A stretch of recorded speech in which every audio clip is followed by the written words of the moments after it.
Dear colleagues and friends, it is my privilege and honor to deliver the closing remarks of this arbitration conference, organized to celebrate 100 years, 1 century of the ICC.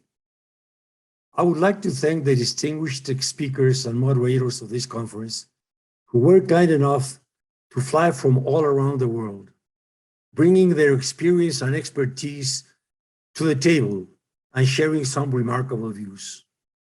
I would also like to extend a word of thanks to all the sponsors and organizers who have contributed their best efforts in assembling this event and ensuring its success.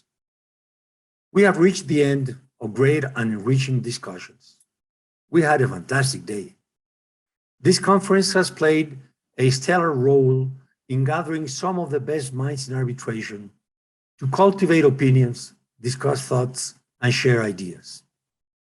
We've had the opportunity to highlight some of the wonderful things that the ICC has been doing for over 100 years, how it has championed the practice of international commercial arbitration, how it has distinguished itself from other arbitration institutions around the world, and built the most solid name due to, among other factors, a careful scrutiny of its awards, transparency by publishing its awards, challenges, and most of its activities, by seeking efficiency in the management of arbitrations, overseeing the due process and the finality of the ICC awards.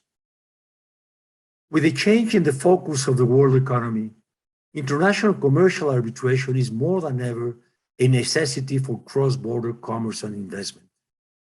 The future of global commerce appears exciting but volatile. So we must be aware of a complicated legal and factual landscape for all stakeholders to tackle. Political polarization, misinformation, and a declining civility may constitute a threat to the rule of law and democratic society. But institutions such as ICC are well equipped to tackle such challenges by following one of its key mandates, to promote international trade and investment. But like any other sector, cross-border trade and investment are subject to conflicts, disagreements, and contentions. The ICC believes in settling these disputes with mutual harmony and consensus because it believes in the power of international commerce. We have witnessed the ability of trade to change the lives and lift millions of people out of poverty. And hence, ICC is committed to the facilitation and promotion of commerce.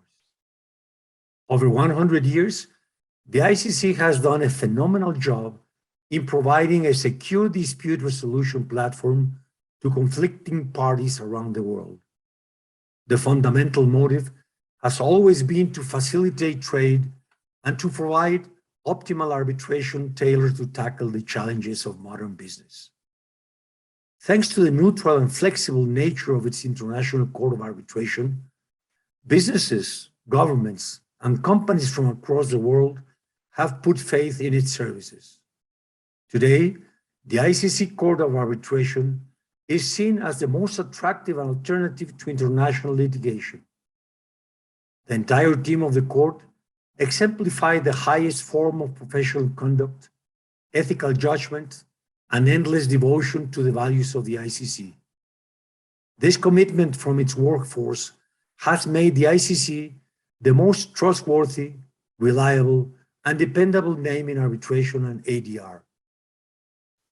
Organizations around the world trust ICC to be the neutral facilitator of dispute resolution. In today's day and age, the ICC is more accessible than ever before, and is available to any grieving party that knocks at its door seeking support. The perceptions which surround cross-border disputes haven't changed over time. The traditional belief that the courts of a contract breacher's home country may inevitably favor that party in an international dispute still holds. This viewpoint still has its adherents today, and this is what will keep institutions like the ICC always relevant and in demand. ICC has always believed that the private sector, through its competence and commitment, is the engine of the world. After the First World War, no global set of rules for the governance of trade existed, and hence there was utter chaos and disorder. Without waiting for governments to fill the gap, ICC founders acted on their conviction that the private sector is best qualified to set global standards for business. By continuing to believe in the potential of the private sector, the ICC has encouraged international arbitration around the globe, and it has cultivated the trust of governments and policymakers to settle disputes throughout its platform, which always fast-tracks the arbitration process between the parties, ensuring a swift end to disputes and, in some cases, a brisk restart of their commercial relationship. My friends, the future of international arbitration is challenging, as it is exciting and promising. Changes to its broader landscape have propelled the ICC to continuously calibrate its services.